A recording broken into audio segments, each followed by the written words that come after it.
Belum selesai mempermasalahkan ijazah Jokowi, kini giliran ijazah putranya Gibran Rakabuming Raka dipermasalahkan oleh sebagian masyarakat.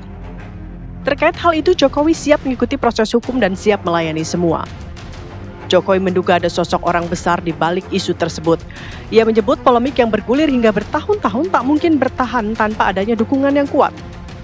Sebelumnya, sebuah gugatan perdata dilayangkan ke PN Jakarta Pusat terkait keabsahan ijazah Gibran saat mendaftarkan diri sebagai calon wakil presiden, khususnya terkait riwayat pendidikan Gibran di Singapura. Polemik ijazah yang tak kunjung usai kini bukan hanya soal dokumen semata, namun juga soal siapa sebenarnya sosok yang ada di balik nafas panjang isu tersebut. Tim TV One mengabarkan.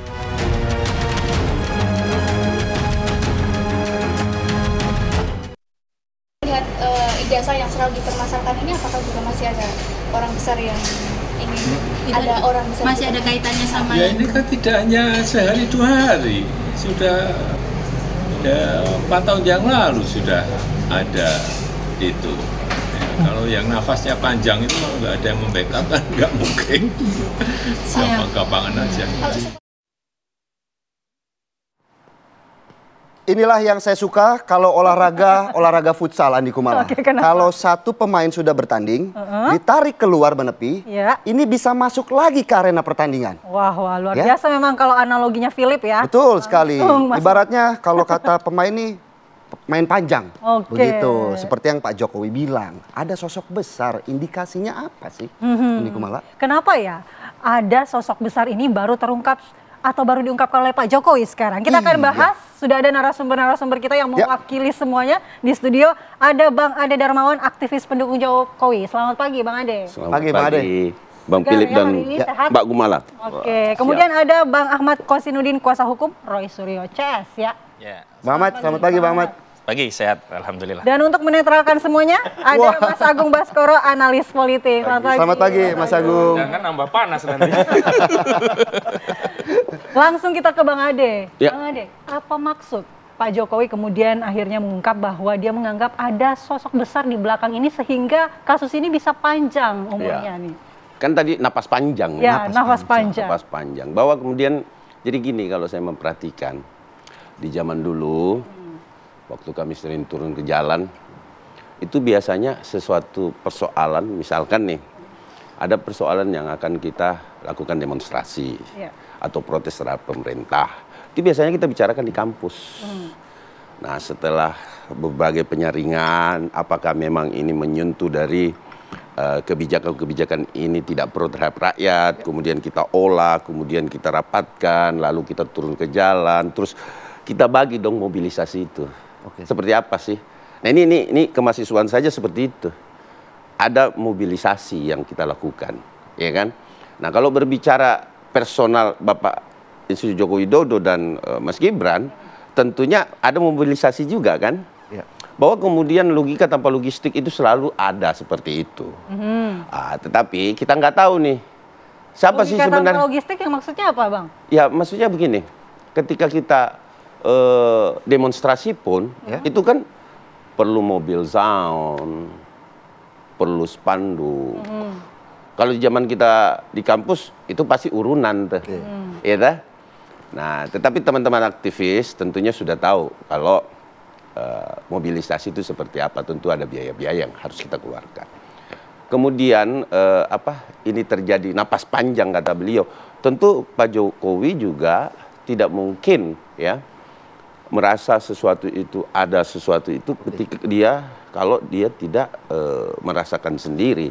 Tapi siapa sosok besar di situ itu masih menjadi tanda tanya kan? Artinya Pak Jokowi kalau masih menjadi tanda tanya belum memiliki bukti yang cukup untuk kemudian membuktikan ada sosok besar. Ya kalau dia bisa dibuktikan tentunya akan berefek pada hukum, ya bahwa kemudian ada otak di belakang layar itu.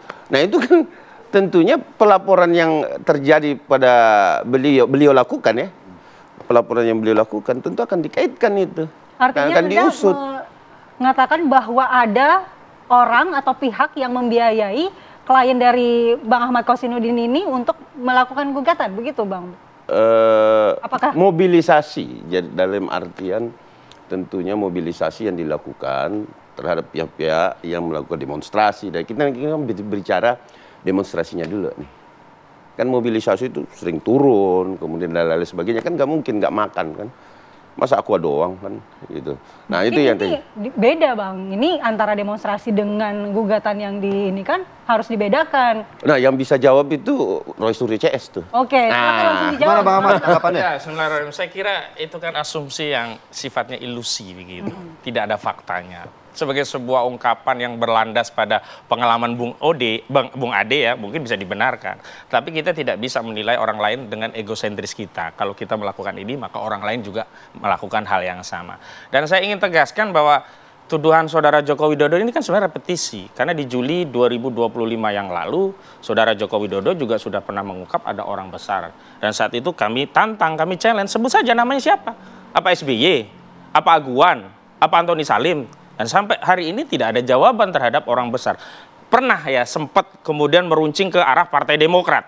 Tetapi kemudian oleh Partai Demokrat diklarifikasi dan akhirnya hilang. Dan kami sempat mengirim somasi kepada saudara Joko Widodo untuk tidak asal sebut, asal ngomong begitu. Dan kami saat itu katakan ini jangan-jangan saudara Joko Widodo ini baper politik. Karena perasaan politiknya mengatakan ada orang besar. Dan hari ini saudara Joko Widodo tidak hanya baper politik, tapi apa? Latah politik. Kenapa? Melakukan repetisi tuduhan terhadap adanya orang yang membackingi orang besar di balik perjuangan untuk mengungkap ijazah palsu dengan menyatakan, oh sekarang Gibran ada dipersoalkan. Jangan-jangan nanti Jan Etes juga dipersoalkan. Saya ingin dudukkan masalahnya demikian ya. Kalau hari ini ada gugatan terhadap Gibran, kan itu yang menjadi latar belakang statement saudara Joko Widodo. Itu kan berangkat dari Undang-Undang Nomor 7 Tahun 2017 Pasal 169 huruf R atau syarat ke-18 untuk menjadi seorang presiden atau wakil presiden itu kan memang harus berijazah atau berpendidikan SMA, Madrasah Aliyah, SMK, Madrasah Aliyah Kejuruan, ya kan, atau pendidikan yang setara dengan itu. Nah, problemnya kan saudara Gibran ini tidak lulus semuanya, dan kalau yang setara kan di Indonesia diketahui adalah paket C, bukan juga pakai paket C.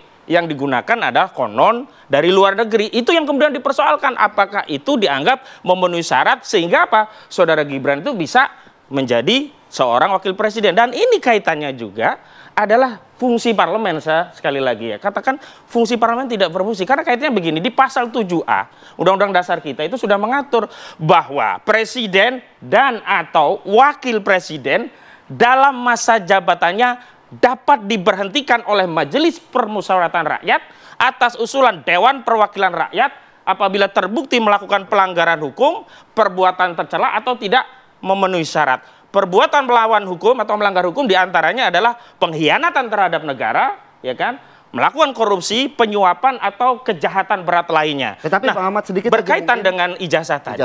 Itu kan ada dua unsur yang mungkin bisa untuk dijadikan syarat pemakzulan. Pertama, tapi kita nggak bicara pemakzulan, Bang nih. Iya, ya kaitannya itu yang kemudian dianggap sebagai gitu. Ada orang besar di balik itu, dikaitkan dengan partai, dikaitkan dengan sosok. Jangan-jangan targetnya pemakzulan. Jangan-jangan targetnya memang mau membersihkan Republik ini dari legasi keluarga saudara Joko Widodo. Nah, kalau pertanyaan tuduhan itu, kalau iya memang kenapa? Karena konstitusi kita memang mengatur. Nah, Bang Ade, mungkin begitu saja tanggapannya. Kalau iya nggak apa-apa, ya kenapa? Ya, tentu, tapi kita harus berbicara pada instrumen hukumnya dong. Oke. Bahwa kemudian instrumen hukum yang disediakan oleh undang-undang dan peraturan, ya termasuk yang dikatakan Mas Kosin tadi, bahwa itu ada tata caranya toh.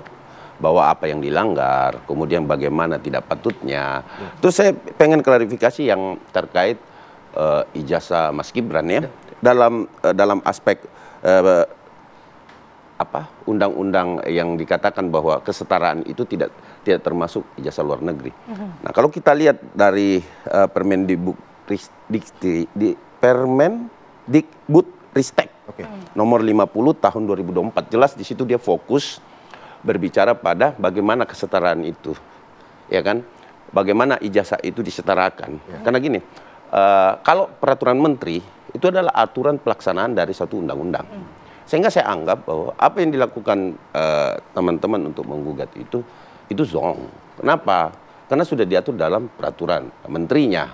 Dia fokus bagaimana kesetaraan itu. Karena saya mengikuti juga tentang tentang gugatan tersebut mengatakan bahwa tidak ada disebutkan secara eksplisit di situ bahwa kesetaraan itu kesetaraan di luar negeri, tapi itu diatur di dalam Permendikbud. Baik, mungkin sedikit saja balik lagi ke terkait sosok besar begitu ya, artinya untuk melakukan pelaporan itu diperlukan juga dana-dana yang besar menurut Mang Ade begitu Iya. untuk melakukan itu. Bukan yang menyokong membutuhkan, yang menyokong. Jadi mengumpulkan, memobilisasi, ya, itu tidak semudah yang kita bayangkan, Mas. Bahwa mobilisasi itu pasti ada logistik di situ. Tidak berkumpulnya satu orang rame-rame, kemudian tidak ada logistik di situ. Kita jangan menafikan itu. Bahwa kita semua pernah menjadi mahasiswa, kita pernah menjadi seorang aktivis, itu pasti. Tidak mungkin tidak ada hal-hal seperti itu. Nah, terkait orang besar secara politik, ya. Kalau kita berbicara secara ini adalah politik, karena ini adalah aroma politik yang diberikan yang dirasakan oleh seorang Bapak Insinyur Joko Widodo bahwa wah ini jangan-jangan, ya kan? Nah, bahwa aroma politik itu tentunya bisa dijawab dengan ahli politik di sini, ya kan, Mas Agung. Tapi kata Bang Ahmad Kosinudin berhalusinasi gitu, Bang, karena dulu. Jadi gini. Pernah juga diungkapkan oleh Pak Jokowi tapi tidak terbukti, kemudian diungkapkan lagi, repetisi katanya. Iya, kita bisa mengkaitkan. Jadi gini, kalau kita melihat ini adalah satu semacam permainan politik itu tidak pernah tampak. Dukungan itu tidak pernah tampak. Bahkan backup sama. Dia tidak mungkin secara terang-terangan, itu politik. Sehingga ini dirasakan bahwa kait-mengkait antara satu figur ke figur yang lain, itu pasti masyarakat bisa jeli melihat itu sebenarnya. Kalau kita mau mengaitkan ini dengan politik. Beda dengan hukum, bicara fakta. Kalau hukum kan nggak bisa tuh. Ketika kemudian politik itu sudah timbul ke masyarakat dan itu bersifat negatif, tentunya ada persoalan hukum di situ yang akan timbul, sehingga politik itu sering warnanya tidak akan pernah mewujudkan dirinya untuk menjadi satu peristiwa dukungan, pencairan dana dan lain-lain sebagainya. Pasti tidak mungkin. Kenapa? Karena itu akan berefek hukum. Kenapa? Apalagi ya saat ini persoalan ini masuk ke tahap penyidikan di Polda Metro Jaya, gitu loh. Oke, mungkin Bang Ahmad aja deh yang menanggapi. Apakah benar berhalusinasi? Bang Ade belum bisa membuktikan nih. Belum, saya bilang. Iya, sederhana saja. Kalau dia memang benar punya bukti, masukkan saja pada proses hukum itu kalau Saudara Joko Widodo percaya dengan sistem hukum yang ada di negeri ini. Atau mungkin dari sisi Mas Ahmad yang saya sudah melaporkan ajukan, dan meminta ya kan? membuktikan itu. Kami udah ajukan ya somasi terhadap Saudara Joko Widodo terkait statement pertama Saudara Joko Widodo, dan sampai hari ini tidak ada jawaban, dan sejak saat itu ya Saudara Joko Widodo tidak lagi mengungkap atau mengumbar narasi orang besar. Nah, hari ini Saudara Joko Widodo merepetisi, tapi tidak ditujukan langsung kepada kami, tapi latarnya adalah adanya dua persoalan. Yang pertama gugatan Gibran di Jakarta Pusat, yang kedua gugatan lawsuit terhadap Saudara Joko Widodo yang diajukan di Pengadilan Negeri Surakarta. Saya ingin balikkan pada duduk persoalan. Sebenarnya persoalan ijazah Saudara Joko Widodo itu selesai kalau mekanisme hukumnya itu memberikan ruang untuk bisa masuk ke pokok perkara dan diperlihatkan ijazah itu. Problemnya ada 3 gugatan yang patah di tengah jalan itu sebelum masuk ke pokok perkara. Pengadilan Negeri Jakarta Pusat dulu selesai di eksepsi. Pengadilan menyatakan tidak berwenang sehingga belum sampai pada melihat ijazahnya. Di Solo 2 kali ada putusan. Ya, yang pidana juga tidak ada ijazahnya. Yang perdata, yang gugatan perdata terhadap Jokowi juga berhenti di eksepsi. Pengadilan menyatakan tidak berwenang. Di Yogyakarta gugatan dari orang Makassar juga itu juga berhenti di tengah jalan, tidak masuk pokok perkara. Berarti memang problemnya adalah di ijazah itu sendiri. Tapi gitu siapa yang diuntungkan dengan tidak terbuktinya ijazah Jokowi? Ya paling tidak Saudara Joko Widodo diuntungkan karena dia tidak bisa harus menunjukkan ijazahnya, sehingga kalau ijazah itu diyakini palsu maka tidak ketahuan sejak awal begitu. Dia mengulur waktu nih agar panjang. Apakah benar seperti itu? Nanti ada Mas Agung begitu yang dari tadi udah memperhatikan begitu ya. Terlebih dahulu ya. Kita akan kembali usai jeda pemirsa di Apa Kabar Indonesia Pagi. Asli anak buah. Kita lanjutkan dialog di Apa Kabar Indonesia Pagi. Saatnya kita ke Mas Agung Baskoro. Mas Agung, dengan yang disampaikan oleh Pak Jokowi ada sosok besar di belakang kasus ijazah ini, apakah ini akan menimbulkan keresahan atau ini sebenarnya kode dari Pak Jokowi gitu Pak? Iya, kodenya kuat ya. Kalau orang besar itu bisa yang melawan sama-sama orang besar atau yang lebih besar atau orang besar yang bersatu untuk melawan orang besar yang lain. Nah, tapi yang jelas begini, Pak Jokowi itu kan kalau dilihat siapa saja yang berkelindahan bersamanya itu bisa dikategorikan 3, Mbak Andi Kumala, Mas Philip. Pertama, orang-orang yang tidak puas dengan kinerja Pak Jokowi 2 periode, itu berkelindahan di situ. Yang kedua, orang-orang yang kemarin Pilpres istilahnya belum menerima sepenuhnya kekalahannya. Atau yang ketiga bisa juga yang berkelindahan dengan 2029. Karena kan Pak Jokowi, Mas Gibran ini kan punya narasi besar di 2029 untuk apakah bersama dengan kekuasaan atau berpisah dengan kekuasaan. Isu ini sedikit banyak bisa membuat delegitimasi reputasi Pak Jokowi, Mas Gibran, keluarga Solo ketika terus-menerus diekspos. Nah, bobot ini yang saya kira susah untuk tidak mengaitkan dengan politik. Dan Pak Jokowi merasakan itu, sekuennya kan terus-menerus. 4 tahun terus terjadi isu ini. Dari ijazah, pemakzulan, terus ada kasus-kasus hukum lain yang berkelindahan. Nah, saya kira kalau tidak dalam tanda petik mazhabnya struktural, kalau tidak ada yang mengorkestrasi ini kan nggak mungkin terjadi terus-menerus dalam sekuen yang panjang itu. Kalau orang biasa susah, tapi juga kita nggak bisa menutup kemungkinan ini memang orang-orang yang tidak puas itu banyak. Ini orang-orang yang merasa kemarin 2024 istilahnya dirugikan juga banyak. Dan mereka melihat bahwa di 2029 ini nggak boleh terulang lagi pola-pola semacam itu. Nah, jadi kita bisa membuka ruang itu. Jadi ya secara struktural mungkin saja ada orang besar, tapi bisa juga kalau orang kecil ini bersatu bersama jadi orang besar juga. Dikit-dikit lama-lama jadi bukit. Indikasi yang paling kuat berarti itu, orang-orang kecil yang bersatu kemudian menjadi besar atau seperti apa? Dalam situasi seperti sekarang, sosiodemografi yang didominasi Gen Z milenial, sangat mungkin pola itu terjadi. Kenapa? Karena ya masyarakat sudah melek secara informasi, sudah terpapar dengan teknologi. Jadi kemungkinan-kemungkinan itu ada. Jadi cara melihatnya bukan hanya melihat struktur yang besar itu dalam politik kita seperti sekarang, tapi juga bisa orang-orang kecil ini punya kesamaan nasib, sama-sama dirugikan, sama-sama dikecewakan, bersatu bersama, akhirnya ngumpul nggak sengaja. Tapi kalau kata Mas Ade, artinya apakah orang-orang kecil yang bersatu ini mempunyai kekuatan untuk memobilisasi begitu ya? Artinya mungkin dari klien Mas Ahmad. Kalau dalam nalar politik organik itu mereka bisa melakukan crowdfunding kan, Mas? Ngumpulin dana kecil-kecil lama-lama besar itu, dan itu banyak sekarang terjadi dalam politik kita, dalam sosial juga sering seperti itu. Jadi ada satu platform pengen bangun jembatan, dia cuma nyumbang 1.000, 5.000, lama-lama 1 miliar juga kalau yang ngumpulin di situ ada 100.000 orang misalnya. Maksudnya oke, ini ada orang besar, tapi jangan tutup peluang orang-orang kecil bersatu bersama untuk melakukan itu. Sehingga apa? Cara kita berpikir lebih lentur, lebih luas, dan lebih bijak. Sehingga ya kalau misalkan ini kasus hukum, ditangani dengan hukum. Kalau ini arahannya politik, dihadapi dengan politik. Nah, kalau membuka semua arena ya silakan aja hadapi itu. Tapi kan konsekuensinya besar.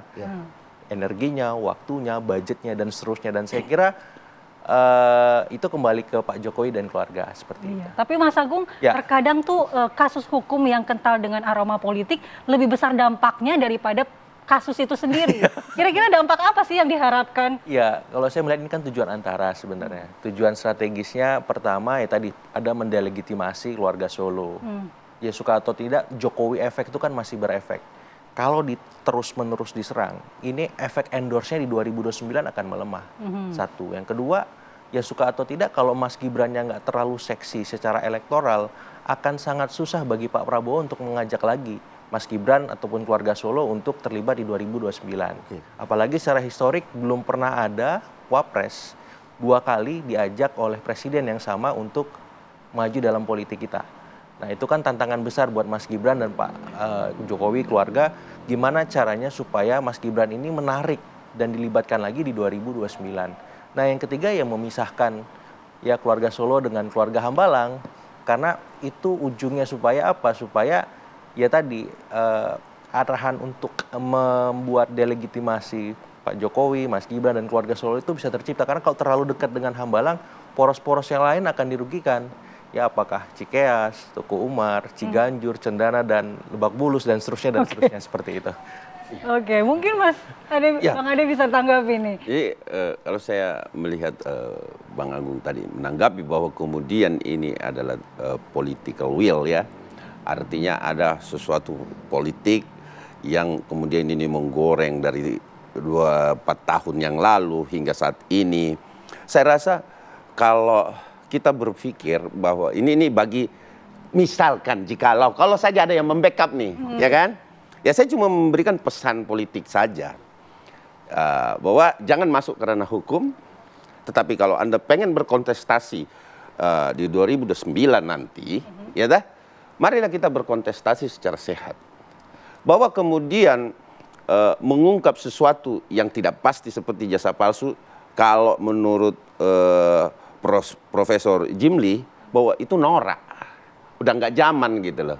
Nah saat ini political populis, ya dah, itu bisa meraut suara nantinya di 2029. Tapi bisa saja ini kan tetapi sebentar mata dua begitu Mas. Ya, tetapi saya memperhatikan bahwa politik populis ini tidak dilakukan oleh semua jargon atau semua orang-orang besar yang dikatakan tadi Mas Agung gitu loh.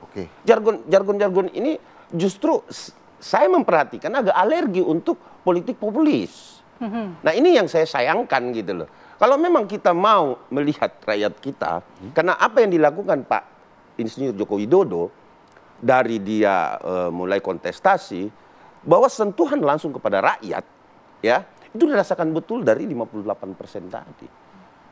Bahkan di 2000 berapa itu Trace Politik melihat bahwa ada pemenangan itu di 74, sekian persen kan.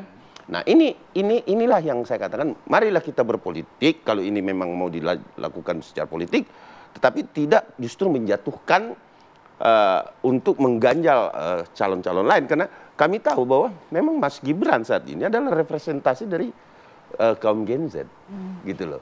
Nah itu yang saya perhatikan gitu loh, sehingga kalau memang mau berpolitik ya silakan monggo, tetapi jangan juga berdampak hukum. Oke, Mas Ade. Gitu. Muhammad? Ada ya, nasihat dari pendukung Jokowi itu saya arahkan pertama didengarkan juga oleh saudara Jokowi.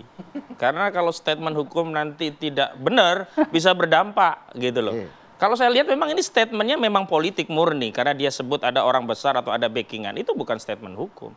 Tapi kalau ini diteruskan bisa berdampak hukum.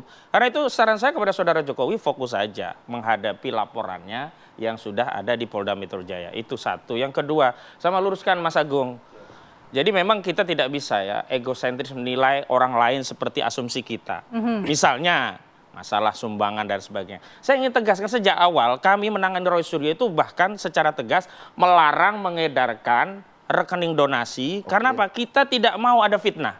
Yang kedua, kalau diedarkan rekening donasi ya, sistem perbankan kita itu hanya memberikan fasilitas persetujuan untuk mengirim, bukan untuk menerima. Kalau orang ngirim ke transfer ke nomor rekening nggak bisa kita tolak, sehingga nanti duit dari narkoba, dari korupsi, kenalah kita TPPU, kacau gitu loh. Makanya nggak ada ini namanya crowdfunding, bahwa di antara kami mengeluarkan anggaran, iya saya mengeluarkan bensin, bayar itu, iya, tapi tidak kemudian dianggap itu ada orang besar. Tapi kalau nanti di balik ini ada orang besar yang memang menjadi seteru politik Jokowi memanfaatkan situasi ini, ya silakan, itu urusan mereka. Jangan kemudian digebiah uyah, digeneralisir. Kita kemudian kena getah dari statement saudara Joko Widodo. Satu hal lagi, sebenarnya kalau persoalan ini kemudian dibawa di 1365 KUH Perdata dengan mengatakan bahwa ada perbuatan melawan hukum, sah, karena itu memang mekanisme hukumnya demikian, dan pengadilan menerima loh perkara ini. Kecuali pengadilan menolak, terus dia ngeyel, pengen terus mendebat saudara Joko Widodo terkait keabsahannya, ya itu kan berarti yang salah adalah orang yang ngeyel. Pengadilan menerima, ada nomor perkaranya. Dan satu lagi, sebenarnya kalau ingin ini sederhana dan tidak berdampak luas, ya saudara Jokowi tunjukkan ijazah asli. Oke, tunjukkan ijazah asli. Sebelum ke Mas Agung, saya mau ke Mas Ade. Mas Ade mungkin ada sedikit tanggapannya. Mas Kosim mengatakan bahwa jangan sampai iklan loh Mas. Ya, kalaupun nanti ada yang masuk ke dalam menorkestrasi atau memanfaatkan momentum ini, itu sah-sah saja kan begitu tuh.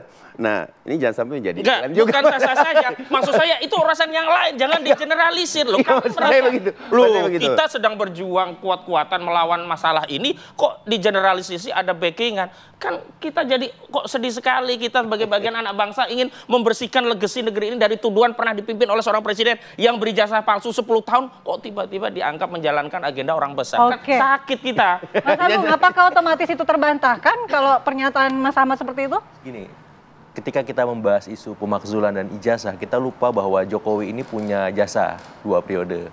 Misalkan lewat infrastruktur. Kita nggak pernah bahas itu lagi sekarang di ruang-ruang publik kita.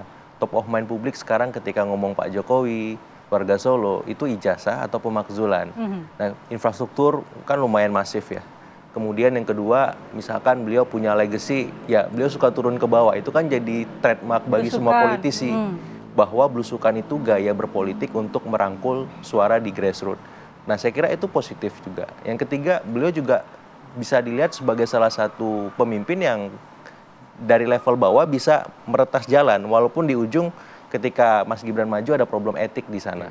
Sehingga saya melihat kalau misalkan kita mau mendudukkan persoalan ini secara objektif, mestinya kan ada plus, ada minusnya. Bukan hanya minusnya aja nih, gitu. Nah, saya berupaya di sini bahwa semua kepala negara kita, presiden kita itu punya sisi-sisi itu. Nah, ketika kita mengekspos salah satu sisi, otomatis ada yang diuntungkan dan ada yang dirugikan. Walaupun Pak Ahmad bilang kita fokus berjuang, kita fokus membawa isu ini supaya publik tahu, duduk persoalan soal ijazah, nggak ada masalah. Tapi Pak Ahmad dan teman-teman harus memahami juga di politik itu tidak bisa semuanya bergerak seperti hukum. Kacamata kuda, fokus di situ menyelesaikan masalah hukum. Ada yang kemudian berkelindan di sana, ada yang merasakan efek dan eksesnya juga, dan itu harus ditempatkan kalau dalam politik sama pentingnya dengan persoalan hukum sendiri. Kenapa? Karena efek politik itu kadang lebih terstruktur, sistematis dan masif bahasa MK. Tanpa sadar di sisi Pak Jokowinya juga, di sisi para pendukungnya dan di sisi kita sebagai masyarakat. Karena apa? Saya berharap isu ini bisa mencerdaskan publik secara keseluruhan. Ya, kita jadi tahu soal ijazah Pak Jokowi satu hal, tapi kita jangan sampai lupa bahwa semua kepala negara kita, presiden kita juga punya jasa, yang itu apakah kalau dikontraskan sebanding atau tidak itu urusan masing-masing, tapi setiap pemimpin punya sisi-sisi itu seperti itu. Iya. Tapi Mas Agung, apakah Pak Jokowi ini kan dalam pernyataannya tidak hanya mengungkapkan bahwa ada sosok besar di baliknya. Beliau juga mengatakan bahwa kami siap melayani apapun gugatannya. Apakah Pak Jokowi sudah yakin siapa sebenarnya sosok yang dimaksud? Ya, beliau presiden 2 periode, pasti punya informasi yang cukup solid ya dari semua matra. Ya, darat, laut, udara, bahkan di luar 3 matra itu bahkan semacam itu. Jadi kalau saya, siapapun yang pernah memimpin Republik ini pasti punya resource untuk mengakses itu. Jadi dia menahan informasi itu buat saya satu hal. Saya mengapresiasi supaya politik kita tidak terlalu gaduh. Ya, karena itu yang paling penting, keseimbangan, keharmonisan. Karena kemarin kita juga baru menghadapi situasi yang tidak kondusif kan. Kalau langsung diverbalkan siapa orang besar itu juga nggak sehat menurut saya. Dan saya mengapresiasi itu, dan kalau memang pun diverbalkan saya kira it's okay. Nanti kan efeknya ke hukum, Mas Kozin ya gitu. Jadi itu kembali ke Pak Jokowi lagi. Karena suka atau tidak kan problem ini sudah membuat energi kolektif bangsa kita tersedot juga nih soal ijazah. Nah, semakin cepat selesai semakin bagus seperti itu. Tapi kan suka tidak suka, mau tidak mau, kalau memang tidak mau gaduh, kenapa harus sekarang bilangnya bahwa ada sosok besar begitu di balik?